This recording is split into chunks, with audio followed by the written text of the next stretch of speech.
Bahala na lang ang Panginoon. Hanggang sa akin, nagpunta mga kapatid doon sa isang barangay, doon ako nag-Bible study. Doon ako ginabi. Umuwi ako. Pag uwi ko, sabi ng mga kapatid, yung tinitiran ko, Pastor, salamat sa Diyos. Hindi ka umuwi kagabi. Bakit, sister? Pag umuwi po kayo kagabi, hindi namin nalaman kung ano na nangyari. Dumating niya siya. May kasamang PC, may dalang 45. Hinahanap kayo. Lasing pareho.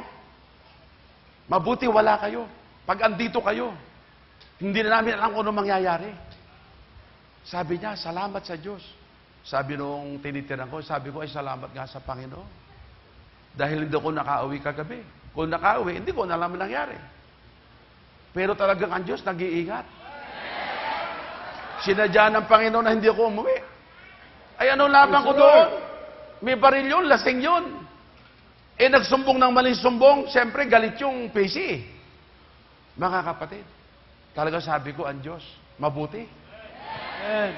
Mayroon namang time, si Apostol dumalaw sa amin noon, doon sa mission field. Ako naman, pauwi na. August noon doon sa destino ko. Bahanan. Dumadaan pa yung rumaragas ang napakalakas na tubig.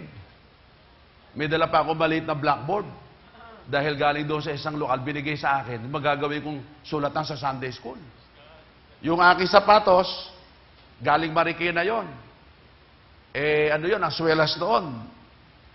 Yung gulong na eroplano. Nilipat ko doon sa bag. Yung damit ko, nilagay ko doon sa maleta. Yung maleta ko, bilin Divisoria. Yung bang, ang gilid plywood, na binalutan lang, kulay blue yun Pagdating sa kalagitnaan ng ilog, dumating yung napakalaking agos ng tubig, nabali ang katig. Ako, sabi ko, paano to? Mga kapatid, talon. Mga tao, nagtalo na. Ang bungad doon, mga kapatid, makaligtas ka man sa mahabang ilog na yon, ang bungad doon ay dagat. At doon sa dagat, marami ng pating doon. Hindi ka pa dumarating, nakaganyan na yung mga pating. Abangan ka na doon. Pero ang biyaya ng Diyos, nakasampa ako. Yung sapatos ko ngayon, lubog na. Mangyari mabigat. Dahil yung sapatos na yun nga, gulong na aeroplano yung swelas. Palagay ko doon mga kapatid, kahit abuti na 100 taon, hindi mabubutas yun Dahil gulong na aeroplano yun Pero yung mga damit ko, andoon ang lahat. Sagot ako po, paano to? Wala akong damit. Andoon lahat. Biyaya naman ng Diyos, nakasampa ako sa kabilang pampang. Doon kayo makasampa. Nagbaka sakali ako, nagtatakbo ako, pinuntahan ko yung lugar. Baka ako may mga tao na nagmalasakit na tumabi yung damit kayo, nasagip nila. Ayun nga nangyari. Biyaya ng Diyos na sagip. Sabi ko, Panginoon, salamat. Hindi mo lang iniligtas yung damit ko, pati buhay ko, iniligtas mo.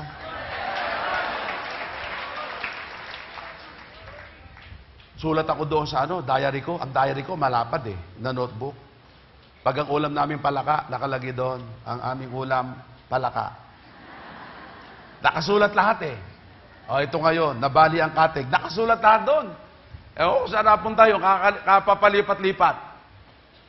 Mga kapatid, hanggang binubuksan ng Maynila, alam nyo, talagang hindi ka dapat matakot. Amen. Dahil talagang sasamahan ka ng Diyos. Di binubuksan natin ang Maynila. Sabi ng Apostol, buksan mo ang Maynila. Opo. Hanggang sa nag-iisa ako dyan, hanggang nag-aangkas ako sa motor, hanggang nagdala na ako ng team, yung pangalawang araw, naplatang kami sa tapat ng Ortañez. Tinitinan ko kung paano pagtanggal ng gulong ng mga kasama ko, kung tama. Ako driver ako rin speaker. Naisip ko naman, sabi ko, kaysa kami manood dito, at yung mga kasama ko, doon kami sa kabila. Ako, doon kayo. Pati mga babae. Nag-briefing ako sa kanila, yung gagawin kinabukasan. Split seconds lang, kasasampa ko lang. Maya-maya, mayroon ng parang anino. Ang bilis na anino.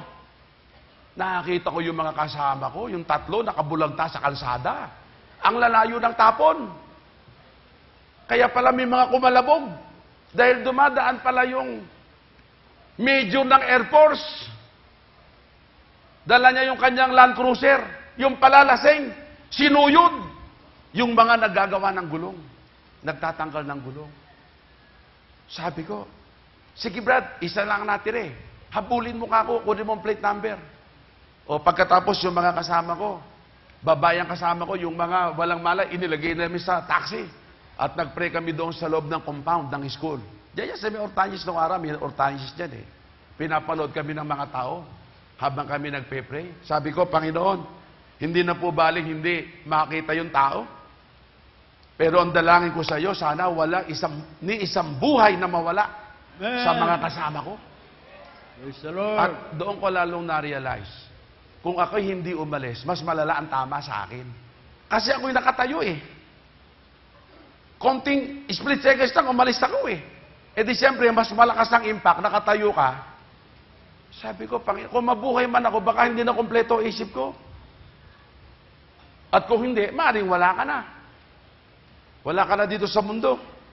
Pero sabi ko nga, Panginoon, tama ang pangako mo.